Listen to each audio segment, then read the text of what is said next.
अस्सलाम वालेकुम, this is Faisal Akhunzada, chairman Sigma properties and marketing private limited. आज को जो हमारा टॉपिक है वो CDA वर्सेस RDA। मैं इसके बारे में आपको सिंप्लीफाई करके बताता हूँ कि RDA और CDA का क्या मतलब है और ये कहाँ पे फॉल होता है और कौन सी ड्यू रिस्ट्रिक्शंस हैं इनकी और वो किस तरह की प्लानिंग करते हैं। RDA जो है वो उसका जो मफहूम है वो रावलपिंडी डेवलपमेंट अथॉरिटी है। CDA का मफहूम है कैपिटल डेवलपमेंट अथॉरिटी जो इस्लामाबाद की है।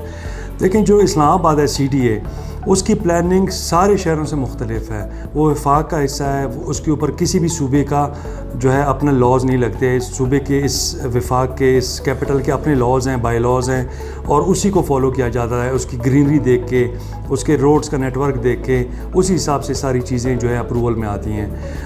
जो RD है वो पंजाब के अंडर आता है और वहाँ पे पंजाब के रूल्स अप्लाई होते हैं। कुछ हिस्से जो है वो स्पेशलाइज्ड भी हैं, हो सकता है वहाँ पे कुछ ज़्यादा अप्रूवल्स लेने पड़ जाती हैं, जैसे एयरपोर्ट के करीब की जगह हो गई।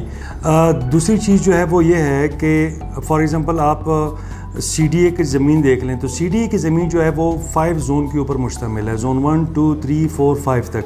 5 जो है वो रवात वाली साइड पे आती है और जोन 2 जो है उसको हम वो हिस्सा तस्वर करते हैं जिसको हम I14, I15, I16, I17 तक कंसिडर करते हैं और बाद में वो RDA में फॉल करना शुरू कर देती है।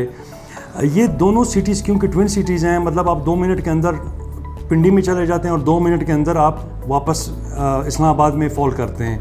तो इसलिए जो इनके बॉर्डर मुश्तरका हैं। तो अक्सरियत जो लोग हैं वो कंफ्यूज हो जाते हैं कि ये जो सोसाइटी है क्या ये पिंडी में आती है कि इस्लामाबाद में आती है। अब देखें ये बहुत एक टेक्निकल क्वेश्चन है। हमेशा क्या होता है जब सोसाइटी के पास पहले एज होता था इस्लामाबाद के पास, जब वो F सेक्टर्स थे, G सेक्टर्स थे या फॉर एग्ज़ाम्पल G14 तक, G15, G16, G17 तक उनके पास एज थे जो इस्लामाबाद के अंदर फॉल होते थे। इसके बाद जो करीब सेक्टर्स हैं जैसे I14 हो गया, I15, I16, अब उनके पास एज नहीं रहे कि वो इस्लामाबाद में फॉल करते हैं। हाँ ठीक है, बाई लॉस तो उसके इस्लामाबाद के होंगे लेकिन वो RDA की ज़मीन बिल्कुल उसके साथ टच है। मतलब आप 2 मिनट के अंदर आप जो है RDA में एंटर हो जाते हैं। तो अगर कोई ज़मीन RDA में है, आपकी ज़मीन ज़्यादा RDA की है और कुछ ज़मीन आपकी CDA की है, तो आपका बाई लॉ जो है वो आपको RDA के फॉलो करने पड़ेंगे, CDA के नहीं, क्योंकि आपका NOC भी RDA से आएगी।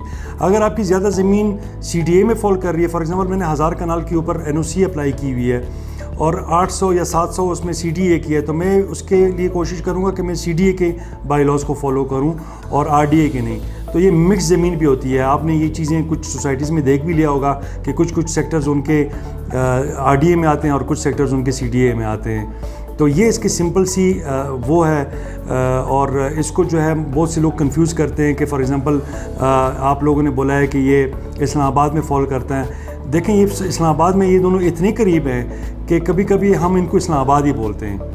तो इस वजह से जो है अगर टेक्निकली देखा जाए तो वो इतना गलत नहीं है, लेकिन अगर वो सब्जेक्ट वाइज पेपर्स पे देखा जाए तो वो रावलपिंडी में ही फॉल होता है। जैसे फॉर एग्ज़ाम्पल चक्री के साथ जितनी भी सोसाइटीज़ हैं, एयरपोर्ट के पास जितनी भी सोसाइटीज़ हैं, अब टॉप सिटी जो हो गया, टॉप सिटी एयरपोर्ट के पास है। इस्लामाबाद एयरपोर्ट का नाम क्या है? Islamabad international airport. आप टॉप सिटी से गुजरते हुए एयरपोर्ट जाते हैं, लेकिन टॉप सिटी की जितनी ज़मीन है वो RDA के ऊपर है। तो ज़रा ये कन्फ्यूजिंग सा एक चीज़ है जो एक लेमैन को शायद समझ ना आए।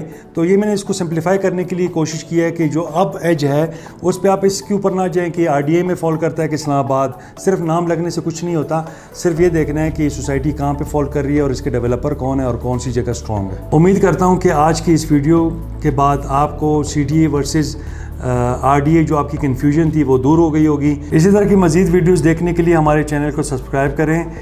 तब तक के लिए अल्लाह हाफ़िज़।